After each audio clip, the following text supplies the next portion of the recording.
Mga boss, bali magse-share lang tayo ng mga ilang moves ng King Gambit para sa mas madaling mate o mas mangalamang. Halimbawa, nag-E4 ka, nag-E5 siya, F4 ka lang. Ngayon, syempre, kakainin niya na yan. Libre yan. Diba? Pagka kinain niya, knight F3 ka lang. Yan, para kasi ang purpose na itong knight F3 kasi mag-check siya ng ganun para hindi siya maka-check, knight F3 ka. Yan. Pagka nag knight F3 ka,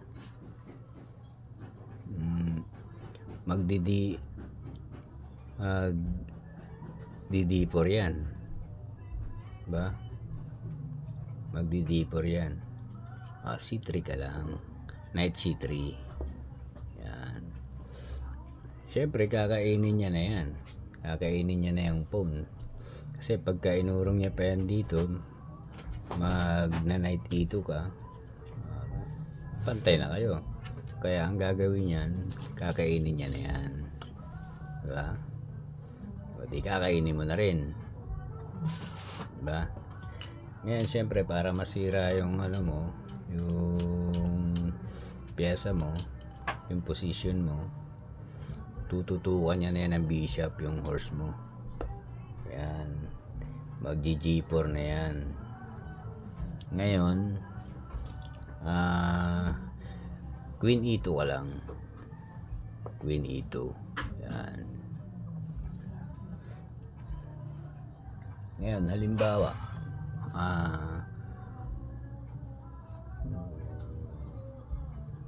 kinain niya na to. Yan.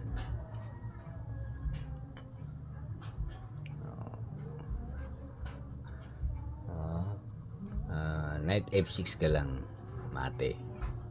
Knight F6. Yan. Mate. Hindi niya pwedeng kainin to ng queen, o hindi pwedeng kainin to kasi double check siya. Diba? Double check. Yan. So next naman tayo mga boss. Halimbawa nag-E4 ka, nag-E5 siya, nag-F4 ka, hindi niya ngayon kinain, sinuportahan niya lang. Ngayon knight F6 ka, knight F3 ka lang. Yan. Ayan, halimbawa knight C6 siya, knight C6.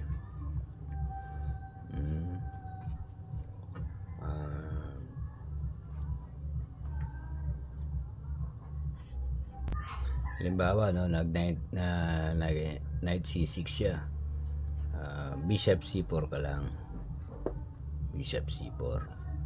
Ngayon para ipin niya yung queen mo, ibira niya na ng bishop yan, di ba? Ngayon castling ka na, castling. Yan. Ngayon syempre para makuha niya talaga to,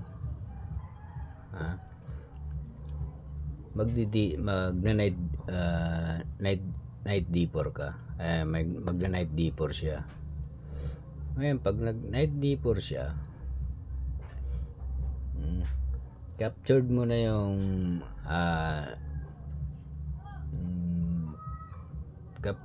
yung pawn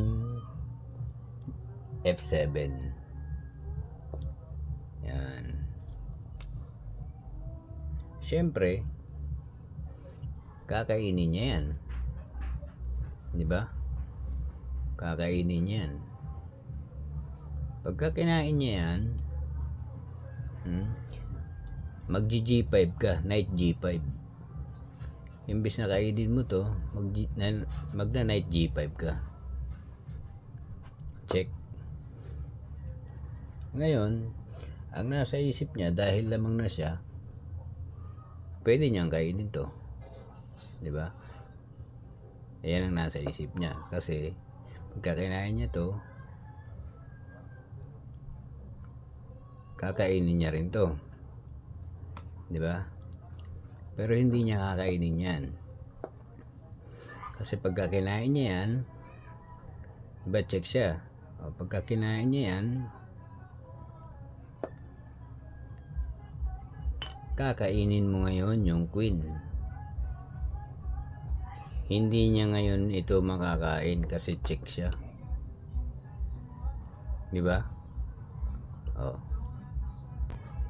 So bali lamang ka na dun, kasi pagka kinain mo to, pagka kinain niya yun, hindi niya makakain to kasi check siya.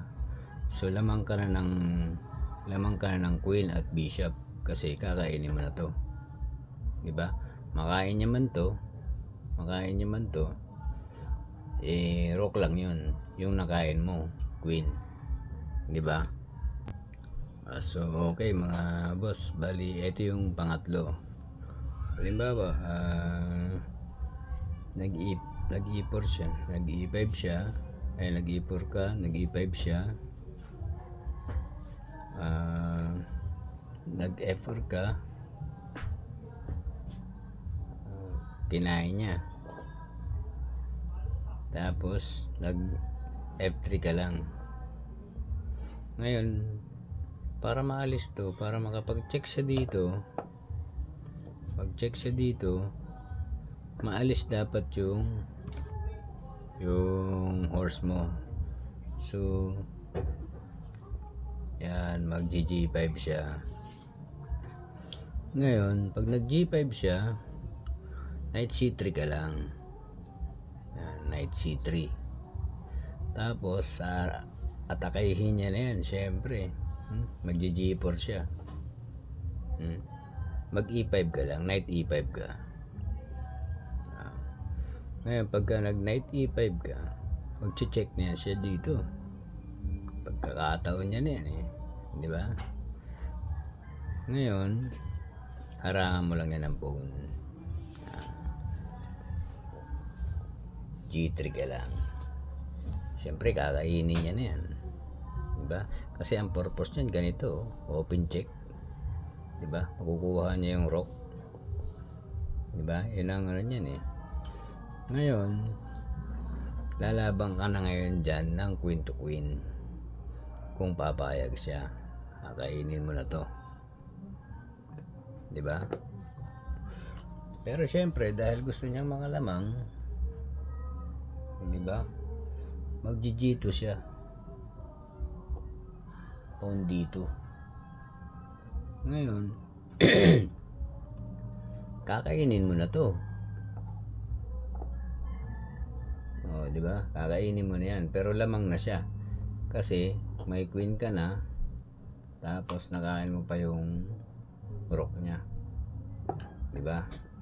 Pero yung queen na yan, hindi na makakaalis yan dyan.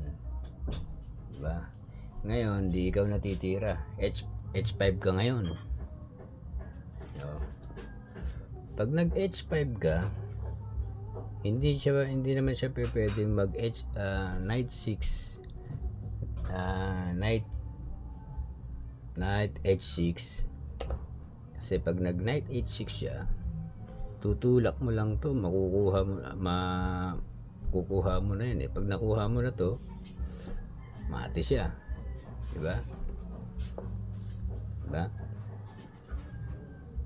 Kaya ang gagawin niya ay bishop E7 lang. Ngayon, pag nag bishop E7 siya, kakainin mo na to, diba? Ngayon syempre mag-open check ka dyan. Pag tinanggal mo to, open check. So ito ang kailangan makaalis, kaya kailangan mag AF6 siya, knight F6. Yan, para pag tinanggal ko to, kakainin niya to. Pero hindi ganoon, ba? Ngayon magdo-double check ka ngayon, magdi D6 ka, knight D6. Check. Yan. Siyempre,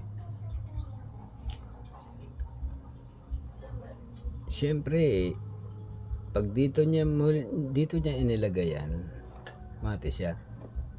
'Di ba? Kaya siyempre, dito niya ilalagay yan. 'Di ba? Ngayon, check ka na ngayon. Check. Hindi yan pwedeng kainin ng queen kasi check sa dito. So, ang gagawin yan, kakainin yan ng rook. So, check ka na ngayon. Diba? O, kahit na ang ikain niya ngayon dyan yung horse, check pa rin yan. Diba? Hindi na nakagalaw yung ano niya eh. Yung queen. So ayun lang mga boss. Abangan nyo lang ibang mga video ko para sa mga susunod na i-upload ko para pareho tayong maraming matutunan.